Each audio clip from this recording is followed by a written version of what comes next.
Friends அனைவருக்கும் வணக்கம். இன்னைக்கு நம்ம மகாநதி சீரியல்ல வந்து பார்த்தீங்கன்னா, சாரதாம்மாவுக்கும் சந்தானத்தோட 2ஆம் தாரத்துக்கும் பார்த்தீங்கன்னா, பயங்கர சண்டை நடக்குது. நம்ம 2ஆம் தாரத்த வந்து பார்த்தீங்கன்னா, நம்ம சாரதாம்மா வந்து கிழிக்கத்தான் செய்றாங்க. அப்பலாம் விட்டுப்புட்டு 2 வருஷம் கழிச்சு அவர் செத்ததுக்கப்புறம் வந்து இப்போ வந்து கேட்குற நீலாம் பொம்பளையா? அப்படிங்கிற மாரிலாம் கேட்குறாப்புல. அவரு சே அவர்ட்ட போய் கேட்க வேண்டியது தானே அப்படின்னு. இந்த பக்கம் பார்த்தீங்கன்னா, விஜய் அவங்க பாட்டி வந்து சொல்றாங்க, "விஜய் நீ செய்றது சரியில்ல. இவங்கள கூட்டிட்டு எதுக்கு வந்த நீ? இவங்களால எப்பயுமே பிரச்சனை தானே" அப்படி இப்படின்ட்டு சொல்லிக்கிட்டு இருக்காங்க. "இருங்க பாட்டி எனக்கு கொஞ்சம் இருங்க" அப்படிங்கிறாப்புல. இங்கிட்டு பார்த்தீங்கன்னா, காவேரி ஒரு பக்கம் டென்ஷன் ஆகி அவங்களும் கத்திக்கிட்டு இருக்காங்க. ஆனா அண்ணாமலைக்கு தான் சாக்குன்னு சொல்லிட்டு அவர் ஒரு பக்கம் வந்து கத்திக்கிட்டு கிடக்குறாரு. அதுக்கப்புறம் வந்துட்டு நம்ம விஜய் வந்து எல்லாத்தையும் பொறுத்து அடக்கிட்டு இருக்காப்புல. அப்புறம் இவர கூப்பிடுறாப்புல, "கிருஷ்ணாவ கூப்பிட்டுக்கோ வாங்க பேசுவோம்" அப்படின்ட்டு. அப்புறம் கிருஷ்ணா வந்து மண்டையா பேசுறாப்புல. அதாவது "ப்ரோ நீங்க சொன்னாலாம் நான் எதுக்கு கேட்கணும்?" அப்படிங்கிற மாரிலாம்.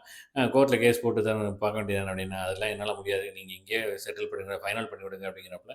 உடனே விஜய் சொல்றாப்புல, "சரி ஓகே. இன்னைக்கு ஒரு நாள் எனக்கு டைம் குடு. நாளைக்கு உனக்கு தெளிவான பதில் கிடைக்கும். இன்னைக்கு ஒரு நாள் இங்க தங்கிக்கோ" அப்படிங்கிற மாரி வந்து சொல்றாப்புல.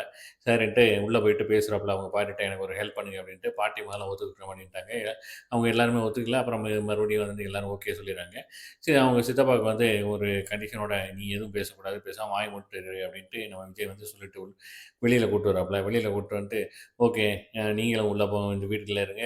நீங்களும் வீட்ல இருங்க" அப்படின்ட்டு நம்ம விஜய் சொல்ல, மறுபடியும் வந்து இவங்க எதுக்கு இருக்கணும் அப்படின்ட்டு சாதாரணமா சண்டை போடுறாங்க. அதோட முடியுது. பார்க்கலாம் நாளைக்கு எப்படி இருக்குன்ட்டு ஒரு